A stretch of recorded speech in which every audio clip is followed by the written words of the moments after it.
Hello, everybody. Welcome to On the Homefront. My name is John Murphy. Very happy to be here with you once again. You might be catching us live here on WILI. We could also be on WICH, a sister station that covers Norwich and New London. We're also on WECS, the Eastern Connecticut State University radio station. They're on the FM. And on cable TV, public access, we're on channel 192.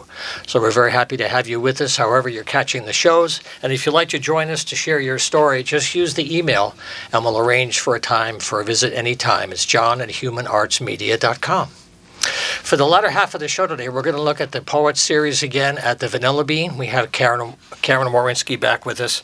There's a series coming up with writer Lee Derosiers, and we'll talk about that later in the show today. Right now, I'm very happy to share the studio for the very first time with Dr. Karim Ismaili. He is the 7th president at Eastern Connecticut State University. He just began in August. So welcome to Eastern again, and welcome to the studios. Thank you very much, John. Pleasure to be here. I had a chance to hear his interview with Wayne Norman a couple of weeks ago, and it was a really nice introduction. I'm not going to try to repeat that interview, but there's a lot of stories he shared that I think you'd like to hear. And we'll start out with some of his background and how he came to be here at Eastern, and then we'll look at what's happening today with higher education. And Karim has agreed to come back once in a while to continue the storytelling, so we'll update stories as they evolve. But maybe one starting point is to talk about the transition from your work at Bridgewater State University as executive vice president and provost. And there's a nice transition between Eastern and Bridgewater that you shared that was pretty amazing. Yes. But maybe you could talk about the bridge between the two schools and how that brought you here to Willimantic. Yes, thank you very much, John. Sure. So yes, there is an interesting connection that I didn't know that I had with Eastern, but my mentor, Dana Molafaria, is the president emeritus of Bridgewater State University. He was the individual, when he was the president, that hired me as a dean there. And over the past decade, he has been such a guide, such a support, someone who I continue to engage with and someone who supports me. When this position at Eastern opened and Elsa Nunez announced her retirement, he was the first one to talk to me about the position. He said, Karim, I can see you there. You have to apply for this role. And so I started to look at it. I called him back and he said, Karim, one thing I want to tell you is that my mentor, David Carter, was the president of Eastern. So I went through the process, and a few weeks ago, Dana came to visit me at Eastern. I'm his mentee. Right. He's coming to the university where he was mentored by David Carter. So when I spoke to the university community and when I speak to people and they ask me why, I would say why professionally it's an exceptional opportunity at an exceptional university, but I would say, John, that there was something written in the stars. It is one of those coincidences that you can't plan.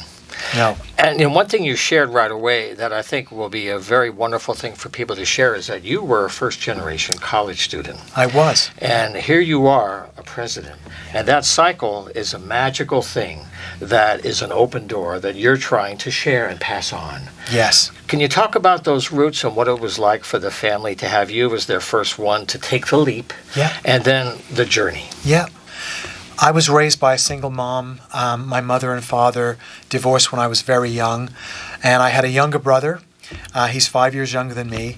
And all sort of throughout my sort of young life, my mother emphasized... South London, right? That's right. I grew up in South London, right, in a neighborhood called Streatham. And it was there that, we had some struggles. There was some difficulties between my mother and father. My father was abusive. Yeah. And we had to move to Canada for our own safety. So then when you're in a situation where you literally overnight have to leave a place and you're 13 years old and you cannot connect with your friends or family again because our safety was at risk, my mother really instilled in us sort of the idea that the only way that you can have your independence is through education. And she was a champion of that, and she believed in me and my brother. And we both went to university. I ended up going to Simon Fraser University in Greater Vancouver, in a place called Burnaby, which is literally, the university is literally on a mountain, Burnaby Mountain, a beautiful campus. And I was a commuter student. I worked as hard as I could. And, you know, over a period of time, I really recognized that being a student, affordability was really important. I didn't know sometimes how I was actually going to continue my education. And I ended up working at a 7-Eleven. I worked graveyard shifts 3 nights a week. And one day, the district supervisor came to the store, and we got talking.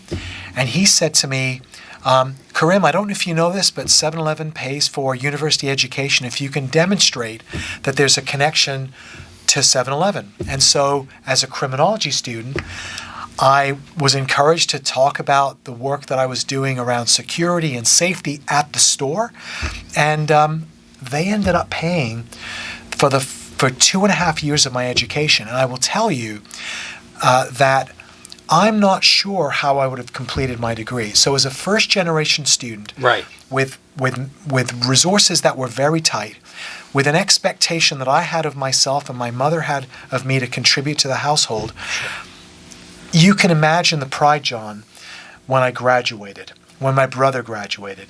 And my mom often says to me, you know, I lived through you. I lived through you. Yes. And I became the president of Eastern. I tell people because I stand on the shoulders of everyone that supported me. Professor Izzat Fattah, who's 95 years old, who was a professor of criminology, who saw something in me and helped me get to graduate school. I mentioned Dana Molifaria. There are many others, my mother, my family. And what I will say is that the opportunities that I've had in my life are around the support that I've had, and that's how I view myself in this role. I want to support every student to expand their horizons and maybe find themselves in roles they never imagined, just like I'm in. And you know, something you mentioned in your conversation with Wayno before was being authentic and being true to yourself and not being somebody else because you're in a different place. Right.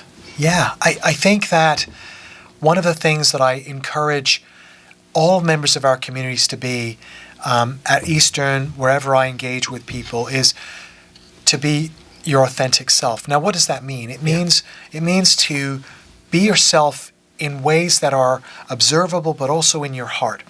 So I will share with you, John, that journey to be your authentic self is not an easy journey because there are so many societal pressures and there are so many expectations that you have to kind of work through. But right now, I'm at a time and a place where I feel that my leadership, who I am, is resonating in Eastern because there's a connection there. Yeah. There's a deep connection that I feel for this university, that I feel for the students, the faculty, the staff, everyone. But the mission is something that I really, truly believe in. And you know, as I began to learn about your background, it made me feel very optimistic about the continuity that you'll bring to all the work that Elsa did. Elsa Nunez, I've had her on the show many times over the years. She was for 18 years. Okay, you know, Karim is only the 7th president at Eastern. They have a long history of presidents who stay, and they're not moving upward quickly. And her work with DACA was really brave because it was risky politically. Yes. A lot of schools were being very mum. Yes. But she spoke up, and we have quite a few here. Yes. It changed our community in many good ways. And that connects to your experience, and that tradition is very much part of what you're going to maintain. It absolutely does. And these are the details of Eastern that attracted me to the position. Besides Dana telling me, that's where I see you, the reason why he said that, because he knew the ethos of Eastern. He understood the values that Eastern projects, both externally and internally. So when I sort of, one of the first events that I attended was welcoming students from the opportunity programs at Eastern. And these are programs that are supported by the federal government and state government. What are we doing? The word opportunity, I think, encapsulates what regional public universities like Eastern represent. They're opportunity engines for individuals to experience and to transform their lives. One thing I wanted to ask about is that Eastern is the only liberal arts designated university in the school. And throughout our culture, higher education is being evaluated. People are taking a very different look at higher education in many ways. But the thing that I really valued here is the liberal arts core is almost, I don't want to say forgotten, but in the middle of technology and industrial growth, the liberal arts is the why, is what is it for? And could you share how that mission is part of what you shared with Bridgewater, but it's the idea that whatever you study, this is the values you bring to it. And if you don't have that, it leads to lots of bad behaviors. You can be educated, but if the values aren't there, you can really cause problems. Yes, I think you put that perfectly, John. The mission is not only about educating, but it's a values-driven mission. So when we think about the liberal arts, what I will say is that the faculty, the staff, everyone at the university has, revised its core curriculum to emphasize the key attributes, really, essential attributes that you want students and individuals who enter society after graduating to have, an understanding of how to communicate, thinking about critical thinking, right? Thinking about ethics and how we work together, how we understand data and creativity. So for me, these are the attributes. And I will share with you that just a few weeks ago, I was at a meeting and Governor Lamont was there. It was all about tech talent. There's lots of jobs in technology. But what he spent much of his comments on was talking about you can have these technology skills, which are important, but unless you have a grounding in the liberal arts, where you understand how technology can be used for the good, how to think critically about the tools at your disposal, how to be ethical in the way that you implement these things, you're not serving society well. So when I heard this, I actually was introduced to him, and I said, Governor Lamont, thank you for sharing that. That's what we live and breathe at Eastern, and he knew all about us, and he knew about our mission, and he'll be invited to campus, and I'm hoping that he will share exactly what he shared that day, because it resonated deeply with me as the new president of Eastern. In case you just joined us, we're having a conversation today with Dr. Karim Ismaili, the new president at Eastern Connecticut State University. We'll take a short break for a few messages. We'll come back and continue. Don't go away. All righty, we're very happy to have you back on the Homefront today. We're in the studio with Dr. Karim Ismaili, the president of Eastern Connecticut State University. And I'd like to open our next segment on a positive note that Eastern is recovering from the COVID shutdown. Yes. I believe you're up to almost 700 now and 96+% occupancy. Yes. That's got to feel good for everybody. It feels great. It's, first of all, if you come to the campus, and I hope everyone will come to Eastern, it is a vibrant campus with students around, and residence halls are full, and there's activities on campus, and so it feels like a normal year, after going through such abnormal times when people went through so much, and it's just nice to see. And I think students are also engaging with each other, and we know that the COVID environment meant that socialization and social engagement was severely impacted. So when I'm on campus, what I see is exactly what you said, a recovery. Yeah. And something else, too, is internationalizing the curriculum. In the interview that Karim did with Wayne in August, they mentioned that Dr. Carter was very instrumental in getting Eastern connected to Sri Lanka, and that opened the door for a lot of international connections and students coming here as well. Can you share some of your thoughts in terms of your connection with Kenya and any ideas where Eastern might open the doors for more collaborations? Yeah, certainly. Yeah. So when I was at Bridgewater State, my former institution, I actually led the global engagement portfolio there. And what we did was we started to establish partnerships, as you mentioned, Dr. Carter did with Sri Lanka. So right now, what I would say is, again, this is part of the COVID recovery. We are now sort of thinking strategically, what are the countries that we can start to partner with so that students have these opportunities? We have global field courses. Yes. Where faculty, I know you've engaged in a global field course, John, are able to take students to amazing places around the world so that those students can broaden their awareness of the world, culture, language, tradition, and it changes them. It's a transformative experience.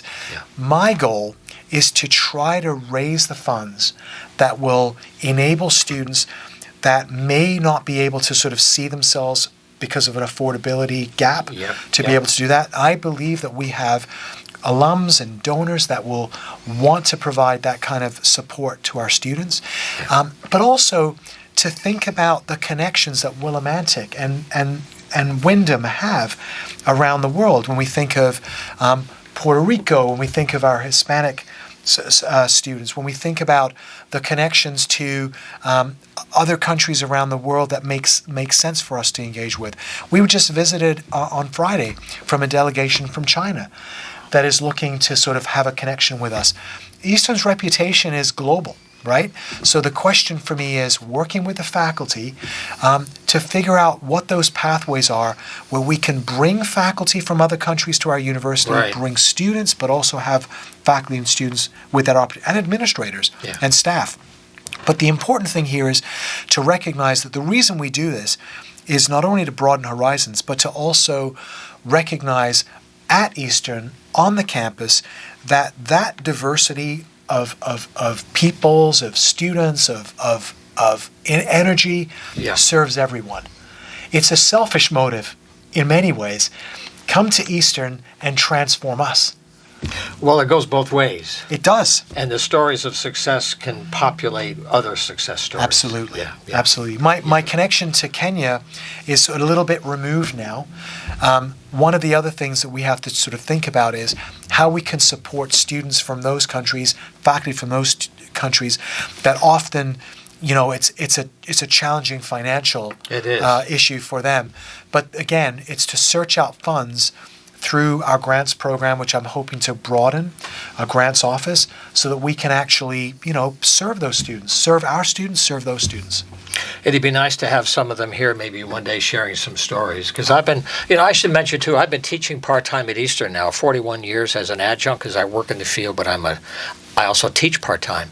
And I've seen students change dramatically. Once you see the United States from another place, your view of home will change forever. And I had a chance to bring students to Nicaragua, Senegal, and Ireland.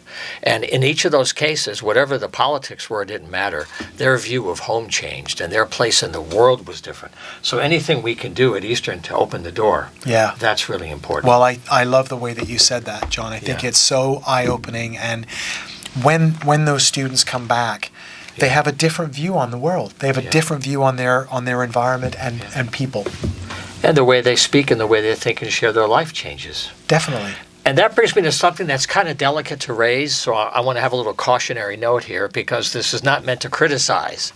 But since I've been at Eastern for so long, I've noticed in recent years, students coming in are having a harder time being prepared for college. And schools, not just Eastern, but many schools are using many precious resources to help students catch up to where they could be if high schools were a little better funded. And college could be a totally new experience. And I just wondered, it's very delicate because you don't want to criticize parents. There's always fights over town budgets, and some towns always shoot down school budgets. It takes 10 times.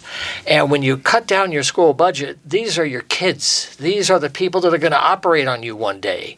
They're going to fix your house one day.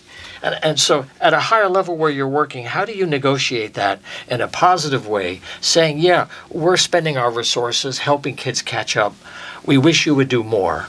But it's not a criticism. It's an encouragement for them to think differently. Yeah. So that was a long question. I'm sorry. Yeah, no. And I think that from a university point of view or a college point of view, we want to provide opportunities to students. Right. Now, there is there's been a paradigm shift, I would say, over the last 20 years, 15 years for sure, where it used to be that students should be ready for college. Okay? Students should be ready for college. And this was kind of the idea that, you're going to come to college, you're going to be prepared, and you're going to make the most of it. And if you don't succeed, you don't succeed. You're not cut out for it. But because of some of the issues that we're facing across the entire educational landscape, that has shifted. And now colleges and universities have to be student ready. Yeah. Student ready. So if you're student ready, what does that mean? It means that the entire university, everything, has to adapt to meeting the needs of students where they are, right? Mm-hmm. So from a resource perspective, that places a burden on the university. Yeah. We have to really sort of enhance the resources we have to enable students to arrive at the university so that they're prepared to succeed. That's something that we have to do.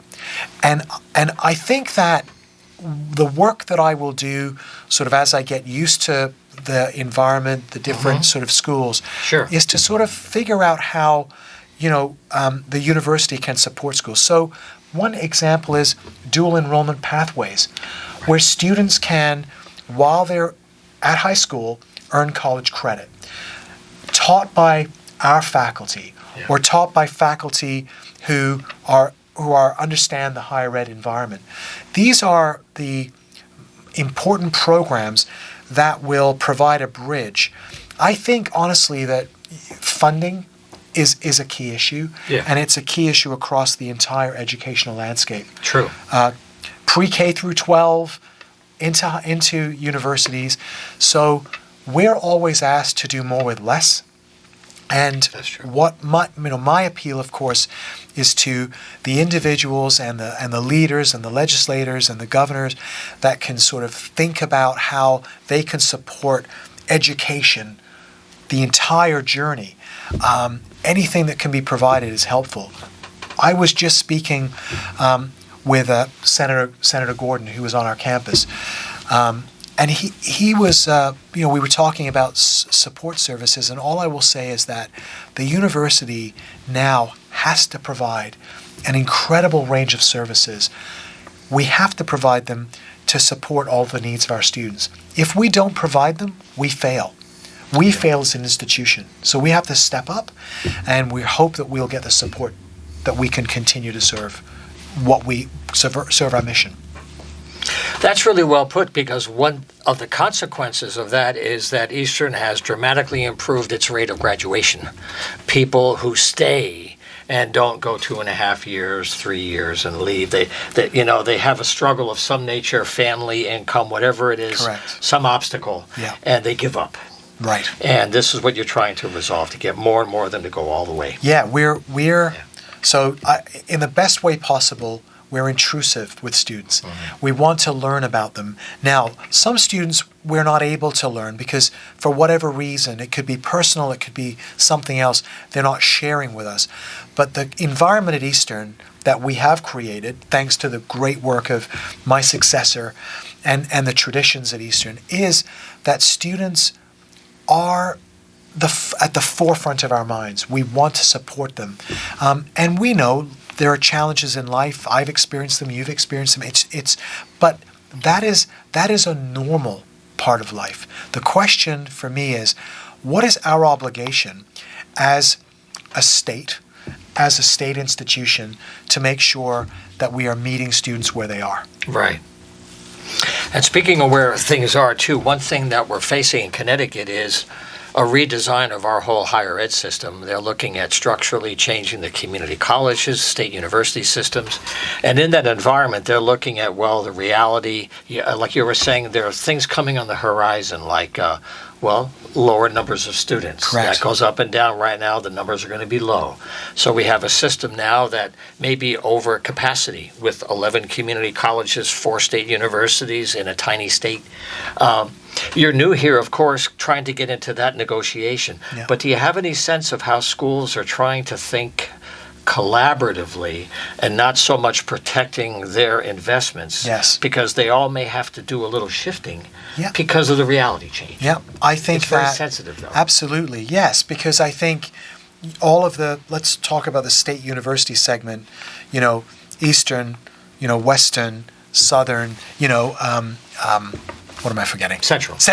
Yeah. They all have their own identities. Yeah. They all have their own histories, and those are to be celebrated. But at the same time, I think people in Connecticut, taxpayers, should expect collaboration in key areas. And so, there's this balance. I believe that there are areas where we can collaborate. For example, when we think about the healthcare professional shortages, nursing shortages, the question for me is, can we scale together to really make that an engine that's going to support the aging population and the needs of the state? When we think about new programs, does it make sense for us to all have the same program? Right. Or does it make sense for us to think about distinctive programs that operate in different parts of the state? So I think there are creative ways that we can work together, but also continue to remain distinctive. You talked about Eastern being known as the designated liberal arts university in legislation. So that's something that from my perspective, we want to emphasize. But that doesn't mean that we can't, where it makes sense for us to do so, to collaborate with our sister institutions. It makes perfect sense to me. And I believe that there's goodwill across the university. Certainly the presidents are talking about this. And I believe that there are areas where faculty and staff and students will benefit. Right. Well, one thing that we'll do in a future program is look at some new health programs that are evolving at Central and Eastern, because there is a crisis in the health field for labor shortages. We need nurses. We need care in many areas. The baby boomers are getting old. It's going to be a massive wave of medical need. So there are opportunities here for service that schools are trying to leverage. So maybe one last question I have, Karim, could we talk about maybe your biggest surprise? Because there's always like an initial vision of what you think and you learn. Yeah. And you've only been here about a month and a half, but any surprise that you've had that you want to share, something that was either surprisingly easy or surprisingly difficult? That's a great question. Here's what I will say.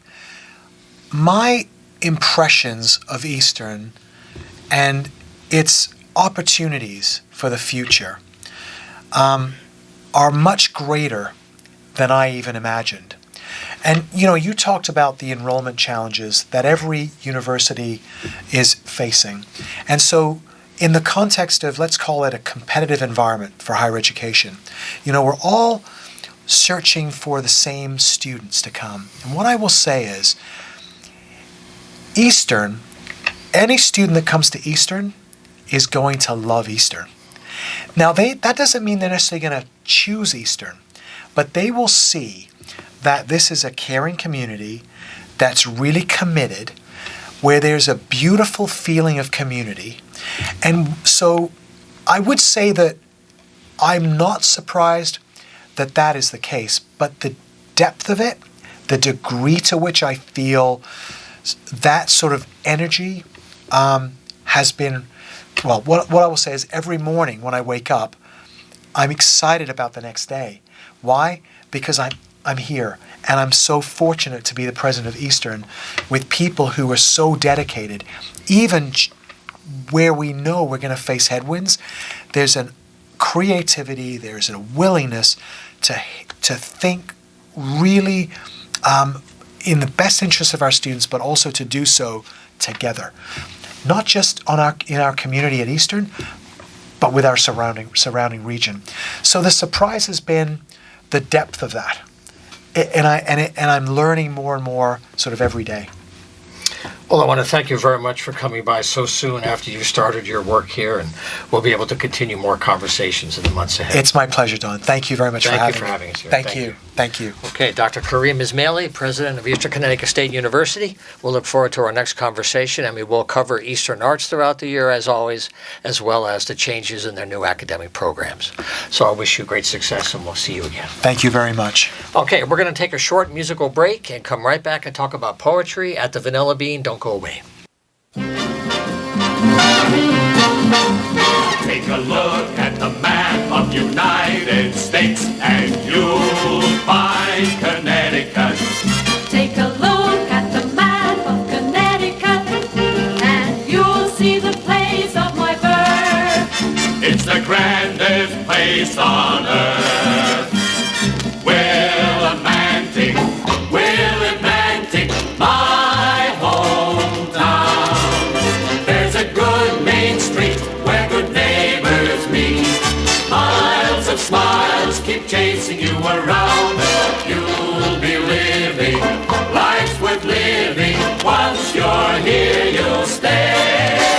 We have everything to make a man a king in Willimantic, USA.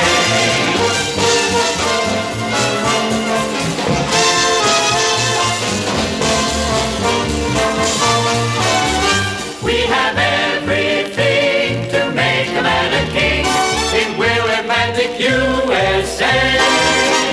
In Willimantic, USA.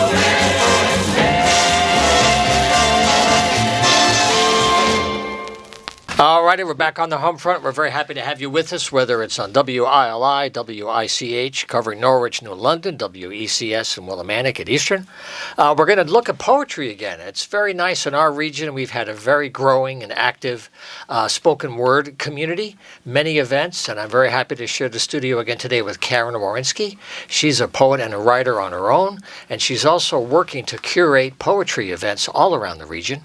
We're here today to talk about one that she's doing at the Vanilla Bean in Pomfret, and we're going to have someone on the phone with us who's the featured poet for the October event. So Karim, first of all, welcome back to the studio. Good to have you. Thank you very much, John. Very happy to be here, and we appreciate your time that you give to the poets. So thank you. You bet. The words are important. And we do have our official Captain Video headphones, so we can talk to Lee on the phone in just a moment. Can you preview the series and how it's going so far? You just had an event recently. Yeah, we had our September event with Tony Brown, Right. and Lee will be reading for us on the 26th of this month. Right. And then we have one final one for 2024, and that's with Lifetime Beat Poet Laureate Tommy Twilight, and he's also a musician, and he'll bring his guitar, sing and play, and read poetry, and so that's going to be a fantastic show. And also, I just want to mention again what's coming up in February. I know that's a little ways out, but it is. I'll give you a drum roll. I know your audience knows about Fire and Ice In Putnam. weekend in Putnam, and so we are going to create a love poem, love song evening. It's going to be the end piece for Fire and Ice weekend. Tickets, we're still haggling about the ticket price, but very reasonable. And the plan is to have the band, the Vig from Worcester, who are very good, come down. They're going to play 20-minute sets, and then we're going to intersperse that with love poems. Nice. 2 or 3 poets will come out, read their stuff, then have some more music, then some more poetry. And after you've been on the mean streets of Putnam, February 8th, looking at the ice sculptures and wandering around at the entertainment, you're going to want to come in to the Bradley Playhouse Theater and take a load off and just enjoy some music and some love poems. All right. So that's a little sneak preview of February. So we do have Lee on the phone, I believe. She's going to join us. Right now. So she's the featured speaker. And by the way, the Vanilla Bean, if you don't know, is 450 Deerfield Road is the address if you want to put in your navigation. It's in Pomfret, easy to find. 450 Deerfield Road. And would you 7 like to me, 9. I'm sorry, would Yeah. you like me to tell the audience a little bit about Lee before we chat with her? Why don't you do that? That Okay. would be a good suggestion. Okay, because I know she won't toot her own horn. That's true. But Very good point. Very she's good point. she's very talented and has been at the poetry thing for a long time. She holds an MFA in poetry from New England College. She teaches writing at Westfield State University and poetry at Lesley University's MFA program. So, she's quite steeped in the study of poetry. She refers to herself as they. They have 3 full-length collections from Salmon Poetry. Excuse me. One is called The Philosopher's Daughter. That came out in 2013. And that's poems about their parents and what she calls a rather eccentric family and their journey out of domestic abuse. The other book is Sometimes I Hear the Clock Speak from 2016, and that's about music, voices, time, and memory. And her newest one, Keeping Planes in the Air, came out in 2020, and that's a volume, they say, about loss, ghosts, aging, and ephemera. So she is next on our Vanilla Bean agenda. Okay, so I believe we have her on the phone right now, thanks to the modern technology. Thank you, Thomas Edison. Lee, welcome aboard. Good to have you with us. Thank you. There's a little bit of noise on the line. All righty. I think it's better here. I can't hear anything. It's clear here. Do you have a cell phone or are you on a wired phone? This is a cell phone. Okay. Can you hear us okay? You sound clear to us. Yeah, you sound fuzzy. I can understand you, but it's frustrating to listen. I was wondering if you could call me back. Why don't we do that? We'll try to make a better phone connection, and we'll Okay, call you thank right you. back. So you hang up, Lee. We'll see what happens. All righty? All right. Thank you very much. Sharon. Sure. Sorry about that. Sure. That's okay. One thing I wanted to mention, too, Karen is very active with that. And we've had you on several times this year. One thing that you mentioned a couple of times is that folks that are coming out, it's kind of crossing age barriers.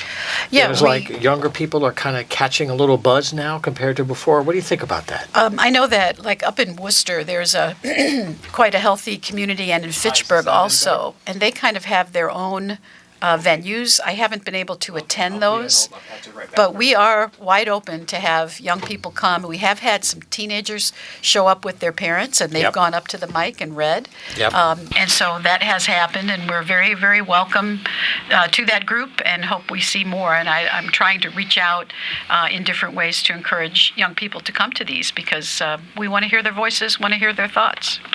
And I should mention, too, when they have these special events at the Vanilla Bean, there is an open mic segment for people to get up there and share some of your work. And you can contact Karen by email. Can I give that one out, Karen? Sure. Karen, Karen .Warinsky, Warinsky @gmail. And if you contact her, she'll be very happy to arrange a chance for you to get up there and share your work. And do we have Lee?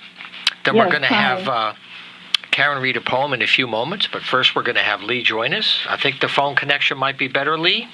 Yes, it's perfect. Thank you. All right. Well, thank you to our telephone technology for always being there for us every time. Anyway, maybe a starting point, Lee, might be what you'll be sharing with everybody on the 26th in Pomfret. Oh, gosh. Well, I have some poems from a book that's hopefully coming out in 2026. Okay. And I have another book that I'm writing of work. So it's all poetry. And I don't know what you want to know about it. Lee, did you remember to bring any of your poems today that you could just share a couple pieces? I have 2 poems to share with you today. Okay. All right. Then I'll just get out of the way. We should start with that, I think. All right, Lee, take it away. Okay. So these are 2 pieces from a new book that isn't out yet. And this one is called Collectors. And it starts with an epigraph, which is a Facebook post I found. It says, "I seriously didn't know there were people who don't like a good stick. Do they not collect neat rocks and shells? Do they not get excited about mushrooms and the moon? We are creatures of earth, collectors of mushrooms and the moon. On early summer evenings when it fills the sky and the smell of dirt loosens for shoots with names like lobster, hen of the wood, shaggy mane, black trumpet, and chanterelles, while trees rejoice and sing to each other through their networks of fungus underground, leaves turned upwards to receive a brief rain shower. We beneath, awestruck, pocketing the light. Beautiful. We're snapping. Oh, thank Okay, you. well, we'll have to get some pre-recorded finger snaps here. We should do that better. And Better then Well, record. I heard them just fine. Okay. And then, Lee, you said you had a second one for us? Yes, I do. Okay. Okay, this is called 2 Days Before, and it starts with a dream, and then it goes into a departure to reality, which is the opposite of what dreams usually do, I guess. 2 days before. The field was vast and greener than green, resembling a meadow I remember from childhood, with peach and apple trees and a grapevine and 4 does crossing in the mist, because there had to be mist to be deer, and raspberry bushes, or were they blackberries? Yes. And there was my little brother, too, holding the croquet stick he poked me with just below the eye, and I bled and was afraid, but was fine after that, and he was laughing and crying, too, and my mother and father were alive again, so young and lovely, Mom in her shorts and summer button-down shirt, Dad in short sleeves and jeans, and they were smiling and happy before the divorce, and my brother is still crying because he doesn't remember them happy, but it's okay because I do, and he calls every day since Mom died. Dad died years ago from brain cancer. We saw him 2 days before, which was Christmas, at his home in Reading. He couldn't speak or move his body anymore, but held our hands for a long time, and I felt his spirit still there, and the field was greener than green and vast. Well, that was wonderful. Very poignant moment. That's nice. That's a great story you shared. Lee, how often do you get to read out these days, and what's it like to be out there in places sharing the spoken word the way you do? I like I kind of a ham. I like being up in front of an audience. I enjoy the feedback too, because writing is kind of a lonely thing, and in some ways you don't always get feedback all the time for your work in terms of I mean, I'll take finger snaps any day. It's a nice feeling. It really is. And I wonder too, since you've had 4 books now, for new writers today, is it more or less difficult to get published and to get support to get your stuff in printed form than maybe when you first started out? Well, when I first my first full-length book, which was published in 2013, I think. I had sent it, it was my first book. I had a few chapbooks that I had one published, but, that I had self-published, that kind of thing. And I sent to, I think 25 different presses. Wow. Some more than one time. I got a lot of rejections, but I also got a lot of feedback from some people, and it really helped. I was able to sort of sit down with the book and revamp stuff and see what was strong and put new stuff in and, that kind of thing. And by the time I got it, that 25th time was a yes. And you really only need one yes if you think about it per book. That's right. Yeah. It's like a good pitch. You need one good hit, That's right, exactly. Good baseball analogy. I like that. Well, the series is coming up soon. Let's go Mets. That's all I'm going to say is let's go Mets. Aren't they? Yeah, that's amazing, right? I'm a New Yorker originally, so I feel you on that. Oh, yeah. I'm kind of reliving 1969. I'm trying. But let me ask you one other thing, too, Lee. Are there any websites or places where your work is published people can access online? Yeah, I mean, there's. I have a website. My website is Lee Derosiers Poet, and Derosiers is unfortunately spelled a little strangely. It's a DESROSIERS. So there's 3 S's in it everywhere. Okay. And is it a .com? .com, yeah. Okay. All right. And also, Karen, I wanted to mention to you, too, for the Poets at Large series, you have a Facebook page where people can keep track of you all year long. Yes, it's Please. a Facebook group page, and anybody's welcome to join it. We have about 540 members who troop in and out. Nice. And I'm able to easily share that information that I post with several of the other poetry groups that exist on Facebook. And so we get kind of a wide berth there of people knowing what we're up to. Can I just ask Lee one question here? Of course. Lee, as you've been at this for a while, do you find that your poetry menu has changed over the years as far as what you write about or the tone of things you write about? Are you more serious now? Are you less serious? Do you try to write about humorous events? I just am wondering, like, for you personally, where do you go? How do you filter your material when you sit down and want to write? That's a hard question, but I'll take a stab at it. When I first started writing, I hadn't studied poetry, and since then I did, and I didn't start getting published until after, I happened to have gotten an MFA at age 50. I went back to school, so I waited a while, and it helped to deepen my work and also make it, certainly it's more serious than it was. A lot of my poetry was humorous, partly because I came from a background as a singer and a songwriter and kind of folky stuff, and I had, I used humor very intently, in my writing because that seemed to be the thing that people liked, and I still have there's an underlying humor in some of my work still, but I try to make sure it has an emotional core in the poems, so there's usually a twist if it starts with humor. Also, the world is just a more serious place. I feel, especially since COVID, there's several COVID poems in here. Actually, there's a real short one that I have. If you want me to share it, it has to do with. Actually, okay, go ahead. Yeah, okay. If it's a short one, go ahead, please. Yeah, let me just. I have to grab it, but And Lee, that's in the new book. That's in Keeping Planes in the Air. This no, one. Keeping Planes in the Air is was published in 2020. Oh, so this is from the book that's coming out. In 26. Okay. Yeah. Oh, great. All righty, go right ahead. So it's just called COVID Dream, April 22.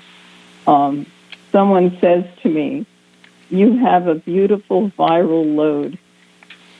On my pillow are tissues, tea, and honey, and a rusty old cheese grater. I wonder if I am the rusty old cheese grater or the honey." I like that. Wow. That's a hell of a way to end the show, I'm here to tell you.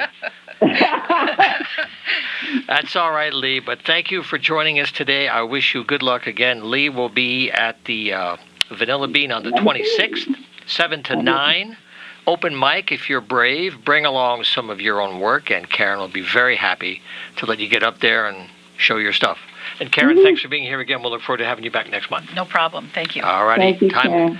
All right, Lee, And take thank care of you, yourself. John. Be well. Okay. You Thanks, too. Matt, for Bye-bye. letting us go overtime today. We're going to get yelled at later on. Have a great week. We'll see you next time.